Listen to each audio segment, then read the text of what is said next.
Well, Donal, gur agad fi dacin o rwyd a fe jintach agad yn siart yn sio, just anwai, agus just gur agad y tŵs as...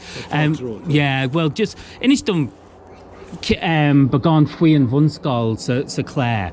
Well, on rud buníoch an scoil in 1983 agus hosig an scoil le réabhscoil, bhí réabhscoil ann an bhliain roimhe sin, agus buníoch an scoil in 1983 agus enimníoch an scoil in míthá císóg, so Gaeilge bhíhíl císóg atá an scoil, agus hosnig an scoil le fiche dalta. Agus tá ceiriciad seachtó héan dalta sa scoil sa lá tá nuhan, agus tá an scoilig dul ó neart go neart, bunas le dia. Agus, so bunscoil lá an Gaeilge, bunscoil lá an Gaeilge, lú huma lán, so dinta na páistí huma go lán sa spriochanga sa Gaeilge, tá an formhór an altaí ó chúlraí baile ina bhfuil an béarla in uachtar, agus na tuismóirí ag labhairt béarla, tá páistí gin ó chúlraí tangólaíochta eile, ach a bhór mór bhíonn siad ag labhairt béarla sa bhaile. So tagan na daltaí scoil go dtí an Nherin dúis, agus caitheann siad a líad bliain amháin sa Nherin, agus an san tosníonn siad sa Gaeilscoil, agus caitheann siad 8 mbliana sa Gaeilscoil. Don chiad 2 bliain sa scoil, ní bhíon éon béarla á dagas na chorbe. Agus fálamíonn siad agus sealamhíonn siad a gcuid skillanna litreachta agus iverachta tríbhean na Gaeilge. Agus sa chiad rangan sin treis 2 bliain umláin a bheits sa scoil, tosíonn siad ag déanamh béarla, agus dintar béarla trí béarla, ach gach ábhar eile trí Gaeilge. Agus fanan sé mar sin suas go dtí ranga sé, agus fágan siad ag 2 bliain diaag nó 3 bliain diaag díos, agus téan cuideacha a raig go dtí an Gaelchláiste sin ar bhunscoil lá an Gaeilge, agus an san cuideacha téan siad a raig go dtí scoil na béarla chomá, so brahanse. So tá an scoil fás agus dul neart go neart anna bhéim cuasaí cultúra mar a chlictú féin. Cén fá picin tuismóirí an scáil? Sin ceist anna bha. Is tólam, well, tá go leor cúisna ann sílim. Na tuismóirí go raibh taithí go féin ar an ggóras a dacha sin éireann go minic ní taithí an darafacha bhí ann maidir leis an Gaeilge. So dína chuig go dtí scoil na béarla agus a fuair leithúra chlig Gaeilge gach lá, ní rairigh lo éon chumas nó máisteach do bhaint amach sa tanga iad féin, agus tastíon watha go meach rud éigean níos fearr ag a báistí. So tuigeann siad go nibríonn an córas lúthama lán agus an córas tumadachas, tuigeann siad go bhfuil buntáistí ag buint lei sin. So sin is tólam ceannas na príomhcúisna a raníonn siad an scoil le go meach cumas dáthangach ag na páistí.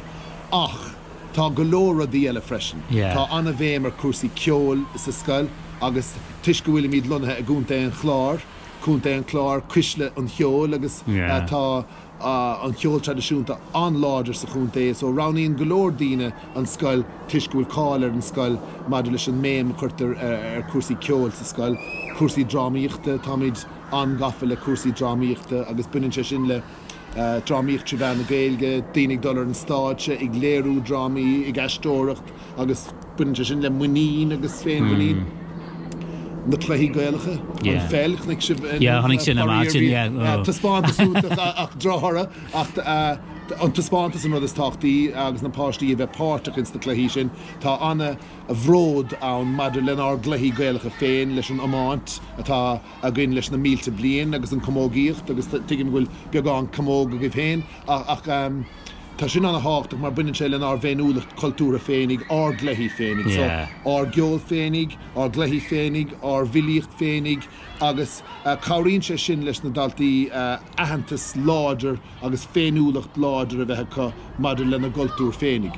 Agus an sin is féidir le a bheith anna bhródúil as cultúr eile agus bheith fáiltúil rim cultúr eile, mar ní ecann siad cultúr eile mar bhagart ar chorbe. Ach go rudaí darafacha iad gur cultúr éagsúil iad, agus tá siad cinnte faoin na cultúr féin, agus tá siad préomhathe ina cultúr féin, so mar sin ní léon bhagart ann ó cultúr eile. Agus tá páistí gine ó chúlraí tangólaíochta éagsúla, agus páistí gin ó chúlra na háise agus chúlra na Hafrica agus mar sin, agus bíonn siad san tríthangach agus ceithangach agus iltangach. So tá éire ag áthrú mar a higann muid, agus tá an éileh réile dachas fud na hAinifein go léir agus anna éileh réil scoilena. Buna sé sin leis an órap pistólam agus leis na tangacha go léir atá gin san órap agus leis an darcha nua sin atá gin I lena hórapa le trocha blian agus buna sé leis an gaidána dachas atá ag tuismóirí. Tá stíon mutha go meach an tadachas is fearr I gna báistí. Rud anhaid an na páistí as Elíon Mannin just níl seansach chang well to all the bhí sé anhaid go bhfuil tú a canfin na páistí in Nherin faoi an táhacht an teangaras cultúras rudí mar sin. I'd say so gur agad faoi sin cos ceapan go bhfuil goméich na páistí a dul as go Elíon Mannin a bhí sé ag smunne faoi an teangar an cultúras an ceolalas rudí mar sin. And go bhfuil sé an táhacht a Elíon Mannin as so sin rud an what gur agad faoi sin. An rud a bhí me I géirí go rá le leis na páistí a bheith broadú leis a gultúr féin. As an áit dúchas féinnig, as a muinter féinnig, agus as a danga féinnig, agus gachfud a bhuine leis an danga, agus gur daoine thar a bheith speisialta I. Mar go bhfuil an deisicha a bhéchas den bhunscoil Gaeilge agus de cultúr Mannin, go bhfuil tuiscinnteachá a gultúr féinnig, agus tuiscinnteachá a danga féinnig, agus ní hamháin sin.